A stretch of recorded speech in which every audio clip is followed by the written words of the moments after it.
On a eu un peu la chance en Bourgogne-Franche-Comté d'avoir deux présidents avant la fusion qui étaient convaincus de son intérêt.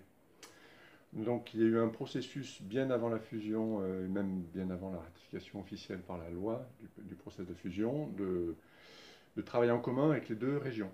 Donc à la fois d'une part sur les politiques publiques et d'autre part sur l'organisation des process pour que au moins déjà à la date de la fusion au 1er janvier, les systèmes quand même fonctionnent. Hein, il y a des enjeux tout bêtement informatiques, de gestion des agents, de paye, mais aussi que dès la fusion, les gens soient acculturés à ce que faisait l'ancienne région pour ensuite, dans le cadre de la fusion, à partir de 2016, procéder à l'harmonisation.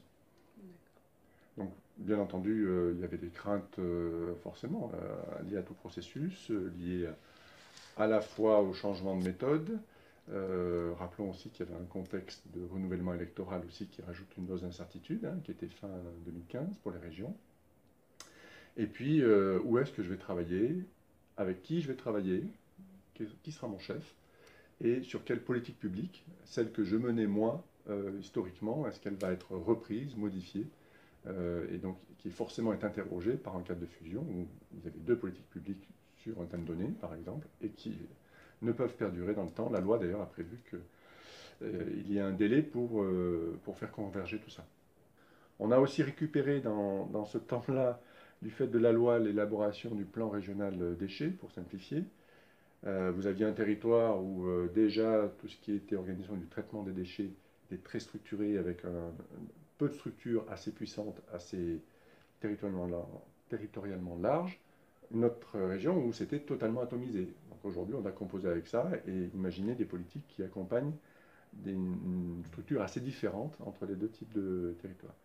Et puis bien entendu, on a essayé de prendre le meilleur de chacun des dispositifs qui existaient précédemment, en ayant une maîtrise quand même budgétaire de l'ensemble lorsqu'on est en accompagnement financier, tout en expliquant aux partenaires lorsqu'ils étaient concernés que oui, c'était plus la même chose, donc il y avait certains points qui pouvaient leur être favorables dans les nouveaux dispositifs, d'autres qui le seraient moins.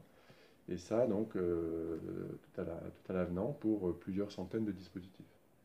Mais globalement, on a vu que ce mécanisme de la fusion des régions a eu un impact énorme, c'est-à-dire que certains partenaires ont même été plus rapides que nous. Dans un certain nombre de milieux, eux-mêmes se sont organisés pour fusionner. D'autres ont été un peu plus réticents, mais que ça aille du monde consulaire, qui déjà avait initié un certain nombre de choses d'ailleurs, au milieu associatif, ou même à certains opérateurs qui étaient déjà à une échelle Bourgogne-Franche-Comté, le mouvement d'entraînement a été énorme. Pas du fait de la région et du conseil régional Bourgogne-Franche-Comté en lui-même, du fait de la perception que ça s'inscrivait dans l'histoire, qu'ils avaient souvent aussi eux-mêmes quelques modalités d'organisation à revoir, peut-être quelques économies à faire, et donc que de toute façon, ils seraient mieux perçus par la région si eux-mêmes étaient organisés sur la même malle que la région. Ces CTAP ont une vertu de malgré tout réunir différents niveaux. Elles sont plutôt bien suivies en Bourgogne-Franche-Comté. La présidente de région a souhaité par ailleurs associer l'État alors qu'elle n'y est pas tenue pour aussi donner une visibilité à l'ensemble de l'action publique sur le secteur. La CTAP a conduit à pouvoir quand même poser, mais de façon assez générale, quelques enjeux et à prioriser les enjeux avec les grandes collectivités, parce que même si les petites sont représentées par un système de collège, on sent malgré tout qu'en CTAP, c'est plutôt les départements et les agglos qu'on entend un peu plus, et malgré tout les associations des maires, mais pas tout à fait sur le même registre. Donc ça a permis de mettre à l'agenda un certain nombre de sujets, de lancer l'élaboration de conventions territoriales d'exercice concerté des compétences, les fameuses CTEC, qu'on a fait à façon avec les départements qui étaient volontaires sur ce sujet-là, notamment, sur une première génération liée notamment à notre chef de file à aménagement et territoire et le chef de file à solidarité territoriale des départements. Mais on travaille sur d'autres sujets, là notamment biodiversité par exemple. Donc voilà, il reste bien entendu un côté grand-messe dans le système. Néanmoins, elle a l'avantage de se tenir. Par exemple, la dernière qui qui a eu lieu il y a 3 mois. La prochaine a lieu dans quelques semaines, donc il y a quand même une fréquence à peu près 3 à 4 par an.